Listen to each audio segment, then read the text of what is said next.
It all began when the Martinez family moved into a quiet suburban neighborhood, the kind of place where every lawn was perfectly trimmed, every neighbor waved politely, and every house looked almost the same. It seemed perfect. Too perfect.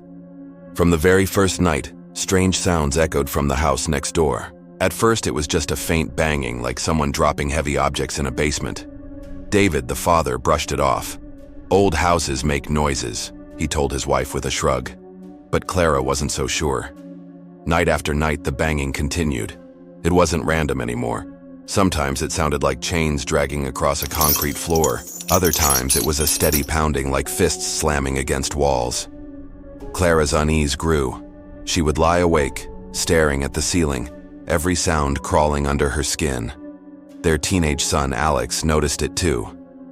"It's creepy," he whispered one night. "Like, someone's trapped down there." The strangest part was that the noises always came from their neighbor's basement. One evening, Clara decided to ask Mr. Howard, the gray-haired man who lived alone next door. He was always polite but distant, his expression guarded, his eyes shadowed. She forced a smile as she greeted him on the driveway. "Hi, Mr. Howard. I hope you don't mind me asking, but do you have some repairs going on in your basement? We hear noises sometimes." For a moment, his body stiffened. His eyes darted, then he let out a dry laugh. "Oh, that? Just the pipes. This old place makes a racket, you know." Clara nodded politely, but the uneasiness in her stomach deepened. His smile hadn't reached his eyes. Weeks passed. The noises didn't stop. They grew worse, louder. Sometimes it was moaning. Other times, whispers. One night, Alex sat bolt upright in bed. His voice shook as he ran into his parents' room. "Mom! Dad! I heard someone crying from the basement next door." Clara and David exchanged a tense look. That night, Clara pressed her ear against the wall that separated their houses. She held her breath. At first, silence. Then, there it was. A faint, broken voice. "Help! Please! Help me!" Clara stumbled back, her heart hammering. That was no pipe. That was a plea. The next day, David decided he had had enough. He walked straight to Mr. Howard's porch and knocked firmly. The old man opened the door, his expression unreadable. "Look," David said, keeping his voice steady. "My family keeps hearing strange noises from your basement. Chains, screams. Are you sure everything's okay down there?" For a long moment, Mr. Howard didn't answer. His eyes were cold, his face pale. Finally, he spoke. "Mind your own business," he snapped. Then, without another word, he slammed the door shut. That night, the noises were worse than ever. Banging, dragging, and this time, clear, blood-curdling screams. Clara trembled as she dialed the police. "There's something going on in our neighbor's basement. Please, you have to come." Within 20 minutes, 2 officers arrived. They knocked on Howard's door, firm and professional. After a tense exchange, he reluctantly let them inside. The Martinez family watched from their window as the officers descended into the basement with flashlights. Minutes passed. Silence. Then the officers returned upstairs. One of them shook his head. "Nothing down there. Empty basement. Just some old boxes." Clara's voice cracked. "But we hear it every night. Chains, voices. How can there be nothing?" The officer sighed. "Sound travels in strange ways. Could be pipes, could be from farther down the street. But I promise you, there's nothing in that basement." They left soon after. The Martinez family stood frozen by the window, dread hanging in the air. After that night, the noises stopped. Completely. For the first time in months, the house was quiet. Days turned into weeks. Weeks into months. The Martinez family convinced themselves it had been their imagination all along. Pipes, wind, some trick of acoustics. Life slowly returned to normal. 1 year later, the Martinez family prepared to move away. David had gotten a new job, and they were ready for a fresh start. On their final night in the house, Clara wandered into the basement one last time. She ran her hand along the wall that bordered Mr. Howard's home. Something tugged at her. A compulsion. She pressed her ear against the cold concrete, just as she had months ago. For a moment, nothing. Then, so faint she almost thought she imagined it. The clinking of chains. The desperate whisper. "Help me!" Her eyes widened.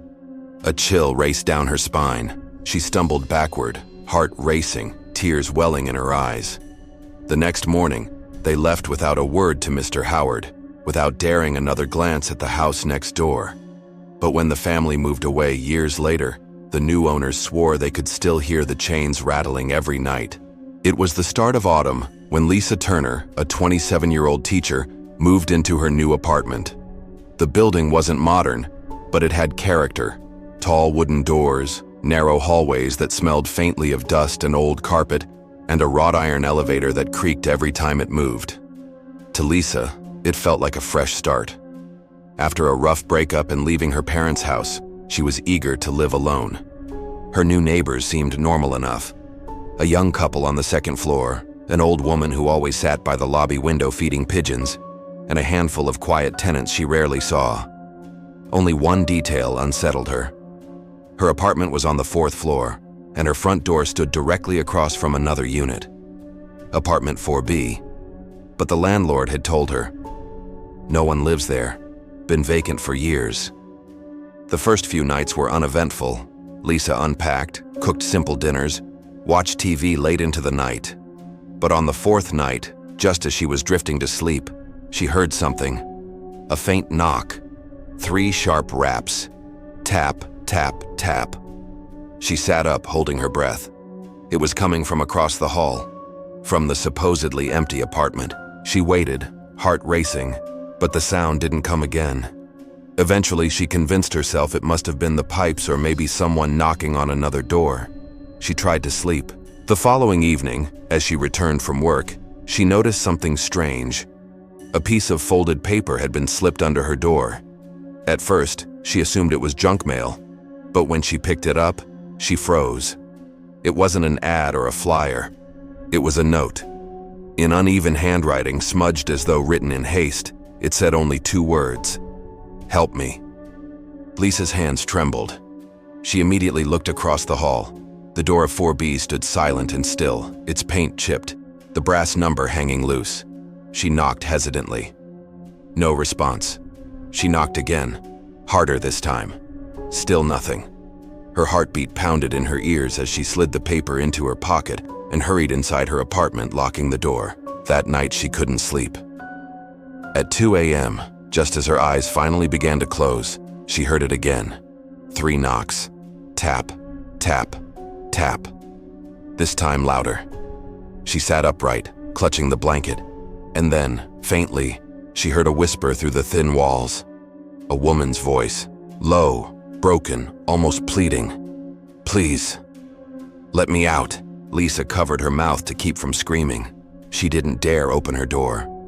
She sat there, frozen, until morning light seeped through the curtains. The next day, she went straight to the landlord's office. "You told me 4B was empty," she said firmly. "But someone's in there. I keep hearing knocking. I got a note under my door. Someone needs help." The landlord, a heavy-set man with tired eyes, sighed deeply. "Miss Turner, I told you. That apartment is vacant. Has been for years. Nobody's been inside since the last tenant moved out." "Then how do you explain the note?" she demanded, pulling it from her bag. He looked at it, his face paling slightly. He cleared his throat. "You should just ignore it. These old buildings make noises. Sometimes kids sneak in, play pranks." But Lisa saw the way his hands shook as he handed the note back. He wasn't telling her everything. That evening, determined not to be frightened, Lisa sat in her living room grading papers with the TV on for background noise. Hours passed. Midnight came and went. Then, just after 1 a.m., the power flickered. The lights went out. The hum of the TV died. The entire apartment plunged into silence. And then, knocking. Not 3 knocks this time. Over and over, furious pounding shook her door. She stumbled backward, heart in her throat.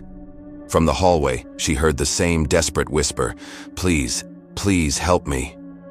Gathering every ounce of courage, Lisa grabbed her phone and opened her door. The hallway was pitch black, illuminated only by the faint glow of the emergency exit light at the far end. The door to 4B stood ajar. Her breath caught. Slowly, she stepped toward it. "Hello?" she whispered. "Is someone in there?" The door creaked as she pushed it open. The apartment inside was dark and freezing cold, as if no heat had touched it in years. Dust coated the floor. The air smelled of mildew and rot. She raised her phone using the flashlight. At first, the place looked abandoned. Cobwebs hung in corners, wallpaper peeled from damp walls. But then she saw them. Scratches. Dozens of them etched into the wood around the inside of the door, as if someone had clawed at it, trying to get out. Her flashlight trembled as she swept the beam across the living room. And then she saw her. A woman crouched in the corner, her long hair hanging over her face, her clothes tattered and filthy. Her body was unnaturally thin, her skin pale, her eyes sunken. She whispered again, voice cracked. "Help me," Lisa gasped. "Oh my God, are you okay? What happened to you?" Before the woman could respond, heavy footsteps echoed behind Lisa. She turned to see the landlord standing in the doorway, his face twisted in fury. "You weren't supposed to come in here," he growled. Lisa froze. "What are you talking about? She needs help." The landlord stepped closer, his shadow looming. "That's not a tenant. She doesn't belong here." The woman in the corner began to sob, rocking back and forth. "He won't let me leave. He won't." Lisa's stomach dropped. "You've been keeping her here?" The landlord's eyes narrowed. Some doors should never be opened. Suddenly, the woman in the corner screamed, a bone-chilling wail that rattled the walls. Her body convulsed, twisting in impossible angles, her limbs stretching unnaturally as if something inside her was tearing free. Lisa stumbled back, horrified. This wasn't just a woman. Something else was inside her. The landlord didn't flinch. "Do you see now? She isn't human anymore." The figure lunged forward on all fours, her hair whipping back to reveal hollow black eyes and a mouth stretched impossibly wide. Lisa shrieked, running out of the apartment, down the hallway, down the stairs. She didn't stop until she burst into the street outside, gasping for air. She never went back. She broke her lease the next day, packed her belongings, and moved across town. Months later, she tried to forget. But sometimes, late at night, she swore she still heard it. 3 knocks at her new apartment door. Tap, tap, tap. And sometimes, when she bent down to check, she found a folded scrap of paper waiting for her. 2 words, scrawled in uneven handwriting. "Help me."